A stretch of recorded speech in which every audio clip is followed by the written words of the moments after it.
Thank you.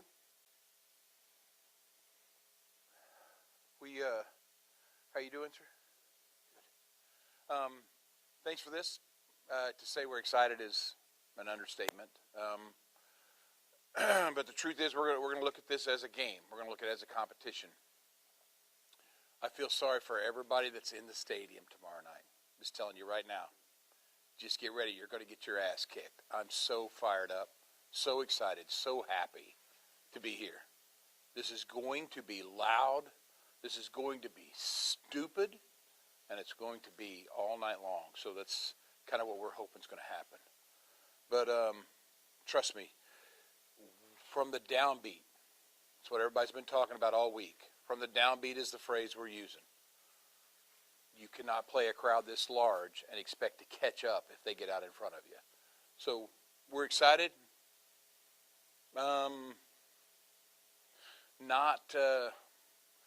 Not intimidated, not scared. The only thing you're scared is that you might let somebody down. That's the whole thing. So you go out there, do your business, try not to try too hard. If that makes any sense. Just simply because your job's pretty easy. They came here to hear the old stuff, bring it. And what we found is if you play enough old stuff, they'll let you play some of the new stuff too. But we're expecting them to show up big in voices. And so throughout the press conference today, you'll see that kind of just keep kind of being reiterated through here. Ms. Kim, do we have anything we need to announce? We good? All right. These press things are a little bit weird because it's kind of weird to talk at you. I'd rather talk with you. So we like questions. If you don't have any questions, we can move directly to the one-on-ones. Yes, ma'am. What is your name? I'm Jan. I'm the editor at the Advocate. And we had a lot of fun this week. We had a contest to, even though the song is perfect. Yes, ma'am. Told us so, we had a contest to update the lyrics. Oh, really? Technology-wise. Yes, ma'am. For Callin Baton Rouge. And just thought you might enjoy some of those. Really? Yeah. Do you have any off the top of your head you want to? Yeah. Okay. Right here. A replay of last night's events are on my phone. Except for two race around the zone. I see a self-store sign has comes on. I need to charge my phone on the text number once again. Text me back. It's very sweet. Now, have you told these people that no phones are allowed at all in the stadium? Have you told them that? Can you imagine? No, we're going to wear them out in that 3 minutes, whatever it hits in the show. I'm hoping I even have my phone on, because I think that's why probably 99% of us showed up, was just to be here in this stadium when that moment happens. It's an epic moment. I will say this: they can give you Grammys, they can put you in Hall of Fame. That stuff's cool. Getting a frickin' text from your buddies that are in the stadium here when they do Calling Baton Rouge and you get to see it will make you cry, make you jump up. Coolest thing. Never thought it would happen. I mean, it's always for some other artist, right? It's never you. And what I also love about this school, since we don't stream on anything, 99% of the stuff I hear that people think is Garth Brooks is not Garth Brooks. What you play here is Garth Brooks, and it's very flattering, very honoring, and I hope that 3 minutes lives up to what people are coming here to hear. Yes, sir.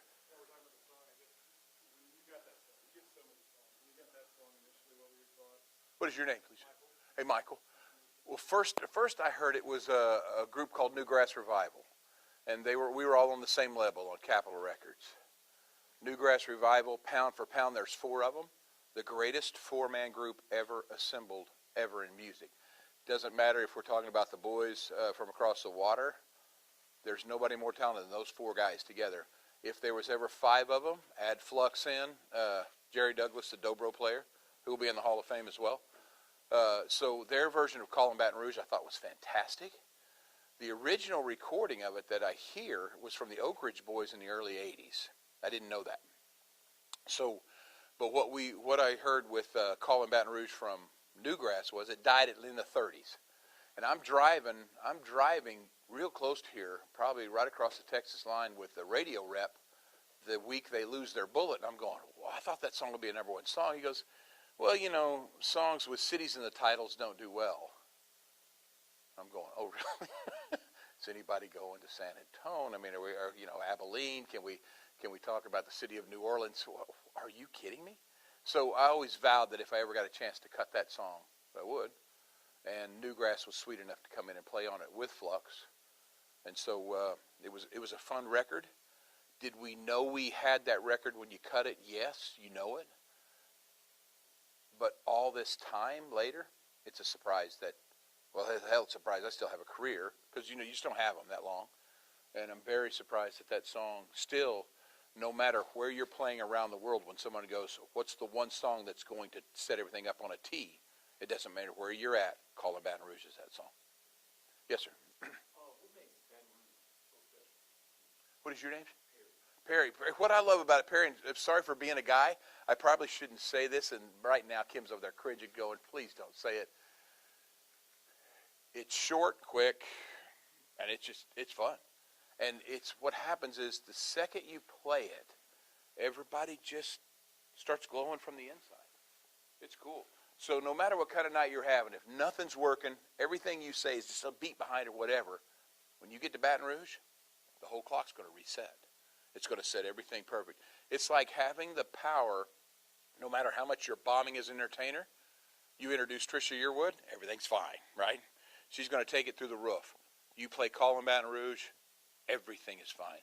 And as much as I'd like to say that about any other song that we have, to be honest with you, I couldn't say it. Yes, ma'am. Hi, I'm Alon with LSU Public TV. Alon, how are you? Good, how are you? I am fantastic. So, Callin' Baton Rouge is probably played at least once at every LSU event. So, how does it feel to be such a big part of LSU culture? Well, it feels like it should be somebody else, right? So you know, it would probably be like, I don't know, like in Alabama games, I'm sure Sweet Home Alabama is probably the thing, you know. And when you go to San Francisco, if you play the Giants, like the baseball team there, you know, it's Journey, and you know, it just becomes this big thing. So it's kind of odd, and it's very cool that it happens to be something you're associated with.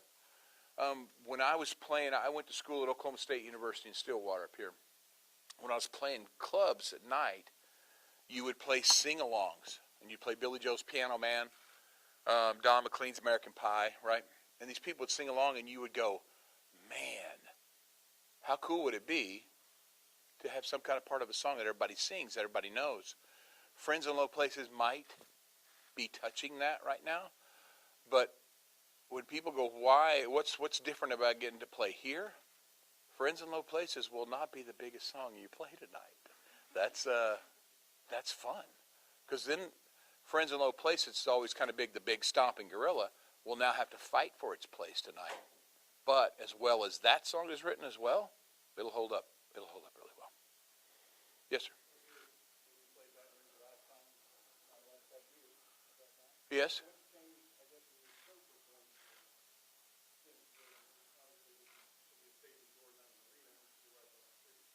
Yeah. Well, I can tell you this, that I was always scared to play stadiums because I would think they'd be cold and distant, right? That you couldn't get that one-on-one connection. But I'll tell you, it's crazy how warm a stadium is.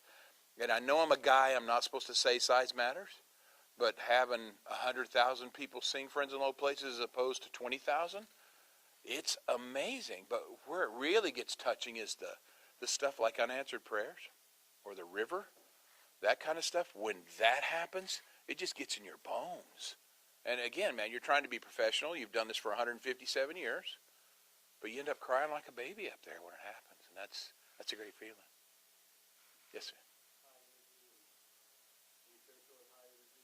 Well, you know what? I wish we could talk afterward. You tell me, because you know, it's a lot of ground to cover. Used to, you play inside what we call the dashers if you're in a hockey town or on a basketball court, right?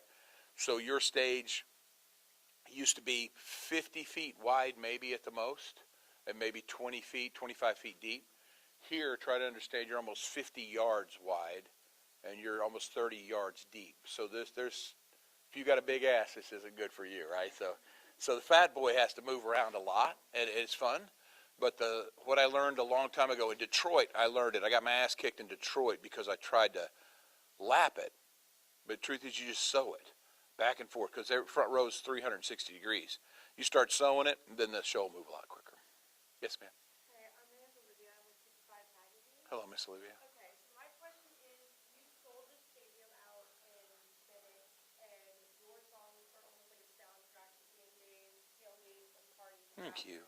So it's very obvious to me that you've had a huge impact on the city. So what does it mean, and what does the city of Baton Rouge mean to you? Well, because you have a song called Callin Baton Rouge, it can go two ways. People can be embarrassed. Oh, geez, I can't believe it, kind of thing. In this town, it's just the opposite. And I don't know, you guys know this because you're in here, so you might not get this. LSU is one of the coolest places on the planet. They're viewed that way from everybody outside because you're not part of some big conglomerate, but yet you're national champions and you're proud and your colors stick out and your alumni is pretty prestigious as well. So to get the nod from the cool kids is very sweet. I've never been cool, so that's pretty fun. But what you just said, to get to be kind of like the fabric or the soundtrack to people's lives, you know who that is for me, is George Strait. That's Haggard. That's Jones, the greatest in history. So if I can ever be confused with those guys, or if I can ever be called the part of the soundtrack of somebody's life, then that makes me feel like maybe my music's doing for them what Strait's music did for me. Yes, sir. Not be able to travel or be on the road because of COVID, but Mm. back here now and see, talking about 100,000 tickets being sold in minutes. How has that reaction been, and how does it feel just to be back and, just a sense of going back to normal? Sure. So in this room, I'm staring at three people right now, or four people, I guess, that we all toured together, and we were all four apart at the pandemic. You didn't get to see it, but I can tell you right now, these four people tell you the same thing I am. I don't think it's got anything to do with Garth Brooks, as much as it's got to be we're finally back where we belong, and that's together. We need to be together. It's just our human nature. So when we came out in Vegas, when the pandemic we thought was over the first time, came out in Vegas, the thing you noticed most was the happiness in the people's faces. Just get there, be around people they loved, right? And then when it shut down again and it came back, now San Diego, Petco Parks, where we kicked this thing off, then Orlando, what you're seeing out there is this beautiful thing of people that are together. Now what I love is they bought tickets, but they don't know who they are because their ticket in it here and this person here. If you're in a room, red and blue is probably going to come into it, politics, right? Skin color, religious belief, all this stuff. They don't care. They're singing the same songs, arm around each other. Get them out of the stadium, they probably wouldn't agree. But inside, when everyone's singing together, that's why I think, and I can be a dreamer here, but I think music is the voice of hope. I think it's a unifier. I think it's a healer. And in a time where we are separated more than ever, let's bring that music up. Let's get together. Let's all get in the same stadium together, and let's all sing together. And realize how much we're alike instead of how much we're different. Yes, ma'am. Hi, Jennifer. In January of 2020, Billboard announced this really remarkable statistic about you. They said that you became the first artist to make it on the Billboard Top Country Songs chart in the 80s, 90s, 2000s, 2010s, and now 2020. So having a front row seat to country music like you had for so many decades now, I'm curious, what are your thoughts on how country music has changed in recent years? Okay, first of all, so I don't sound like I'm 130. Let's get this clear, okay? One, we entered in December of 1989 with If Tomorrow Never Comes, right? Yeah. And they're talking about Dive Bar, which came in January of 2020. So that's pretty good. You can touch 5 decades in the last week of one decade, the first week of another. But to say that you've been out here for 3 decades, it's been sweet. And have I seen it change? Yes, I have. Because before you're an artist, you're a fan. So you got to go all the way back to the 60s when your dad was raising you on Haggard and Jones, Buck Owens and Pride, right? When you talk about the female artists, Wynette, Loretta Lynn. So you got all this. And then in the 80s, you kind of find it yourself. And here comes the artist with the most balls of any guy on the place, Reba McEntire. And she's from Oklahoma, right? So she's showing all us Okies it's possible. Then here comes George Strait, which I fell in love with. Here comes Randy Travis, the savior of country music, in my opinion. Keith Whitley might be the greatest. Him and Jones might be the greatest country singers ever. Chris Ledoux. And so you see it start to happen. Then the 90s come, and this guy named Garth Brooks comes. And everyone that loves traditional music does not like him because he's bringing a rock element into this thing from Boston, Queen, Styx. Even though he was raised on these other guys, you can't deny the Eagles, James Taylor, Bob Seger, all that influence on your music. And so right then we were the bad guys. It's like, damn it, I don't want to be the bad guys. I want to be the tradition. You're handing me the baton. I want you to be proud of it. And then as time goes on, we become the old sounding guys. Where, oh my God, those guys were stone country, right? And now the new guys that are doing some street thump in there, some hip hop, and some more poppy kind of stuff in there, they're doing exactly the same thing as we did. They're doing the exact same thing that Haggard did in his time. It's just new to country music. The one thing that must run true in country music forever is sincerity. That's who we are. We are the voice of, Haggard was known as the voice of the common man. That's what country music is. It's the 6 o'clock news just put to music, right?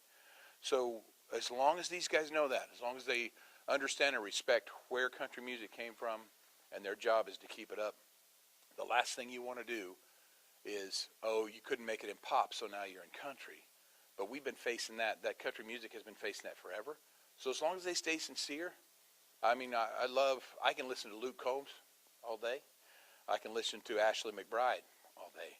I've got to write with Ashley McBryde, and she writes stuff that they wouldn't have touched in the 70s because it's too country, right?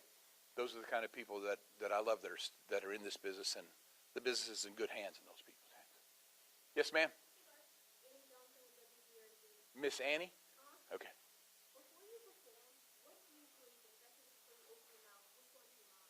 Ooh, Miss Annie, this is a story that everybody on our camp knows.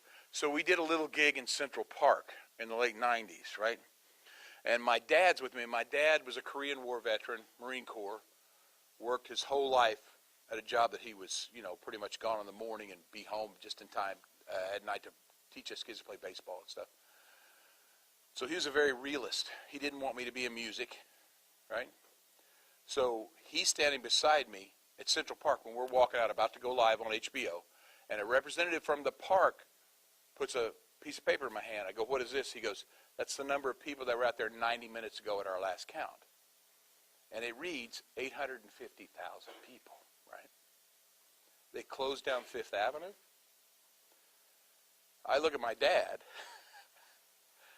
and I look back at the guy, and I go, are you telling me there's 850,000 people out there? He goes, no. I'm telling you, 90 minutes ago, there was 850,000 people out there.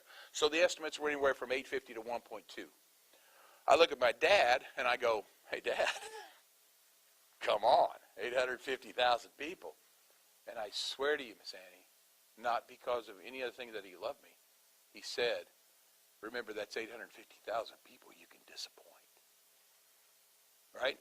So the thing is, you don't win until you play the game. If these people show up like they have here, the last thing that's out of my mouth is a prayer that hopefully you represent yourself well, you represent God well, but you also want to treat the music well.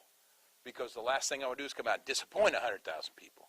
So my job is to keep that hopefully from happening all night, to where on socials and everything, hopefully let them say how good a night it was if it was, but it's not my place to say it. So the last thing that comes out of my mouth before I start is just, don't disappoint these people. You know what they came here for. They came here to have a good time. So whatever's in your crawl right now, Garth Brooks, leave it at the door. For the next 2 hours, there's nothing you can do about it.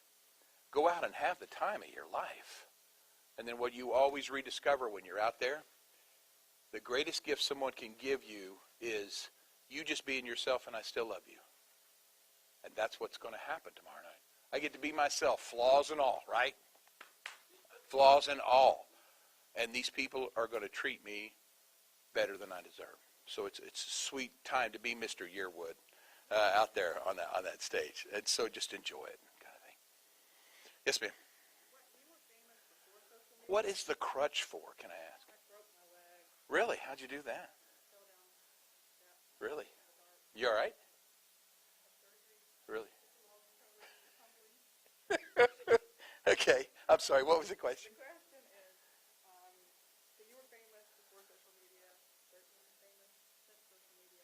What's the biggest difference, or what's the most interesting difference? I think the interesting difference is where we're not. So we fought like hell since day one to be off YouTube and continue to be. Because YouTube, if they're right here, I'll just tell them right now, they're more interested in making money than they are for doing anything good for music. I've talked with all their people. We all have an understanding that this is how I feel. They feel their way. No ill feelings, just we have a difference on how music should be treated. Same way with a couple other streaming companies. And we can all sit in a room and be friends and stuff, but we know each other's opinions. I think staying out of that has kind of helped. Let's take Ireland, for example.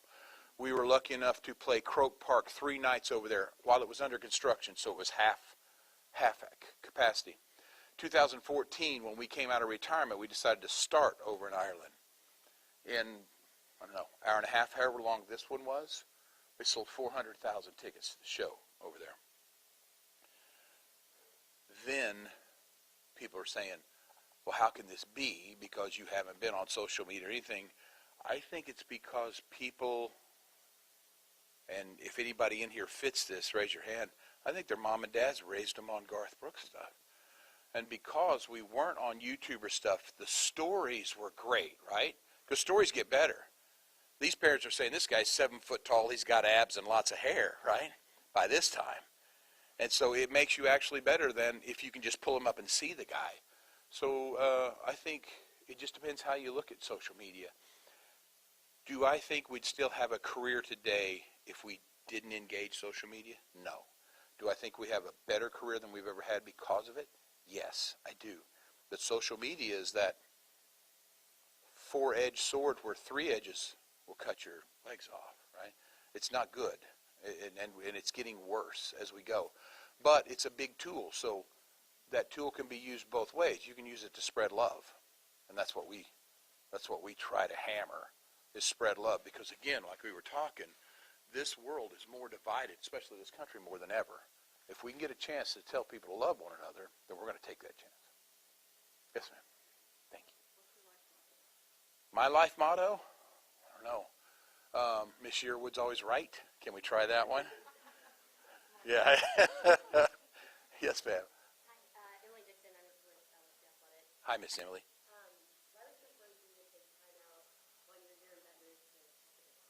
Were you over there? Well, they're great. I told them, and no offense to the people coming, the most important thing I'll do this weekend, we just did. You're talking to young kids about their future. You're talking to them about loving one another. That's what you're talking about. Because, again, you guys are cool, right?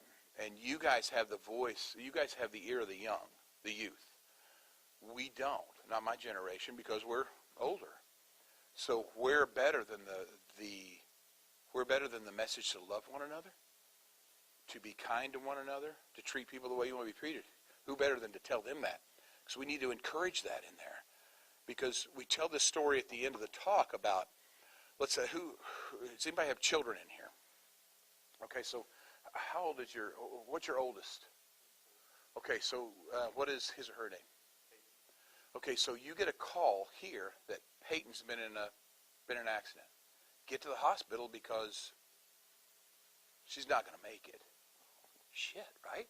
So you're driving as fast as you can get there, and all you can think about is just trying to get to her. You're running down the hall, trying to find a room, and you hear Peyton's laughter. You hear it as plain as day. Walk in the room, and there she is setting up. Is Peyton a boy or girl? Sorry, boy. So there he is setting up. And you're going, is this a cruel joke, or what is this? He goes, no, you're not going to believe this, but Peyton flatlined twice, and this doctor came in and said, I know what to do, and that doctor saved Peyton's life. And you're just going to go, where's the doctor? The doctor said he'll be back. The doctor said the doctor will be back in a little bit. So now you're waiting for this doctor. Footsteps are coming down the hall. I have to ask you, do you care if this doctor is a male or a female? Black or white? Gay or straight? What religion they are? If it's a man wanting to be a woman or a woman trying to be a man, right? That's inclusion. That's love. That's how we should love. So that's the message we want to send to these kids at this point. So the people that don't have children, these children love one another. Because we're all we got, right? But for the parents that have kids, our job is to stop passing down the hate. Our job is to stop passing down the prejudice. Let it end with you, right? Have these kids love one another. That's the message, the most important message, I think, that we can bring to this town. And just a random follow-up. Yes, ma'am. I work in creative video, and we would love recording this content for the stadium. Oh, you know what? Trevor's here, and we're going to try and figure out what to do, but I think between him and all the Moo guys, the television guys, and the VR guys are here as well. We brought everything to put it together, but if you know these guys, they're constant professionals and perfectionists, so it might not be right after the show, but we'll get you something. And so if the tradition goes on that you play this, we'll bring you back a version that can go on the big screen that they can see themselves on, but there's going to have to be some airbrushing going on. There's going to have to be some tuning of the music going on, okay? No. I got this. Trust me. These people have been erasing these chins for years, honey, so they'll make sure it gets there. Yes, ma'am. What is your name? Anum. How do you spell it? A-N-U-M. Anum. Okay. So exciting show. You just vacation. How do you prepare for a show like this? And do you feel like the pressure is on? Yeah, you just got to get out of the way of it, though. Because they didn't come here to see some heavy guy bouncing around a stage. They came here for that set list, right? So here comes the first song. What's the second song? What's the third song? Stay out of the way of it. They love the music.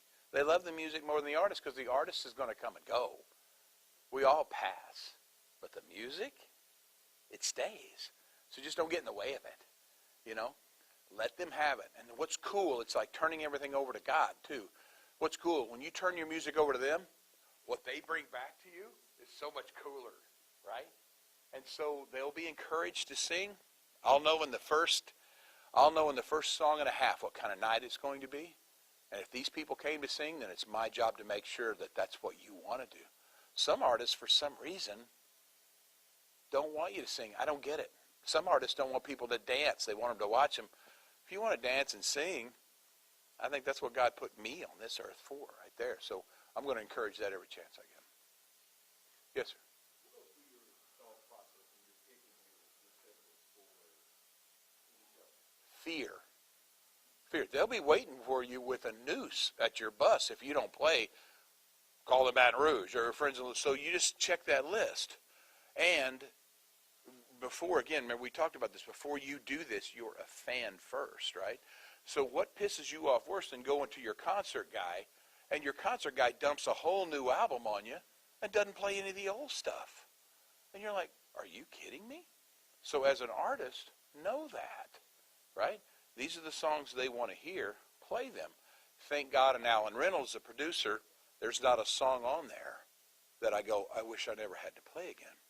And so when you do these big interviews with these big magazines, they're going to ask you that because they want that song so badly to be Friends in Low Places, right? They want that answer. But what they don't understand is, I haven't sang Friends in Low Places in 30 years. You play that first four notes and then just watch what happens. It's the easiest gig on the planet to start a song, you finish it. Start the next song, you finish it. Even a guy that's been in this long as I have, I can do that all night long right there. That's where you're kind of notorious for tailgating. Do you notice when crowds are pre-party? Oh, yeah, because you roll in here. It started in Jacksonville in the late 90s. For the first time ever, we had sold more tickets than we had shows, so we had to put on a matinee. And we pulled in, they were tailgating. And I thought, oh yeah, come on, this can catch fire. So what we encourage everybody to do is wear their colors. I hope I see a lot of colors. I hope I see people wearing face paint tomorrow. I'm going to tell people to bring their helmet and their cup. That's what kind of night it's going to be tomorrow night. So that's what you encourage, because the more this can be a sporting event, trust me, the more fun it's going to be for all of us. Yes, ma'am. To kind of piggyback off of that, I'm also a student at LSU, and Okay. to me, nothing is more electric than hearing your song before kickoff, and then if you say that long right before the fourth quarter. Yes, ma'am. And I would say maybe it's helped us with a few wins in the past few seasons ever since we started playing it. So has that kind of turned you into an LSU fan a little bit? Oh, yeah. How can you not? How can you not, man? And here's the thing with good luck charms. It's only as long as you're winning, right? Because Friends in Low Places, they've used it as seventh inning stretches for teams. They've gone to World Series. Everything's great. The next year they have a crappy season. Guess what's the first thing to get yanked, right? So good luck charm, it's kind of like you have to walk the line. But yeah, I'd be lying to you if I said there wasn't a sweet kind of lean toward this college, simply from my own ego that they were sweet enough to use that recording of that song. Yes, sir. Hi, I'm Connor. Hey, Connor. Daily resident at LSU. Well, this is kind of a two-part question. Okay. First, can I get a Go Tigers? Oh, what kind are you talking about? Because the most famous one in the last few years is Go Tiger. Yeah. That one. It's like, what'd he say? Go Tiger. I said, yes. Just a Go Tigers? I'll probably give it tomorrow night. I'll see you. Try and stay out, because they call the pigs, they call the hogs with Pig Suey at Razorback Stadium last year. All I did was lead it. I'm not going to get in the middle of it, because nobody can do it like you guys can. So. Okay. Okay. Yeah, 2 seconds. Let's get the people that had questions. We'll get it done. And your second. Who called you down to that? Ben Farrell is the promoter on all this stuff. And Ben, I challenged him on this one. I said, dude, you understand how many people that holds? And this is, if you know Ben Farrell, he said this. 104,317. If you're not counting the handicap section there, that's going to be a little more. And then you got all those suites up there. Now, they won't release that information, but that's Ben Farrell, so he knows it. I tried to talk him out of it, because there was no way we would sell that many tickets. And so on ticket sale day, I was blown away. I was in the air flying somewhere, and when I left, the ticket sale hadn't gone on. When I landed, it was gone, and I couldn't believe it. So I feel very lucky to be standing here, and tomorrow night is going to be a lot more for me than anybody else in that stadium. Be fun. Anybody that wanted a question, get one? We'll move to one-on-ones now. You good with that? Thank you, Ms. Kim. Yes, sir. You had another question? Oh, yeah.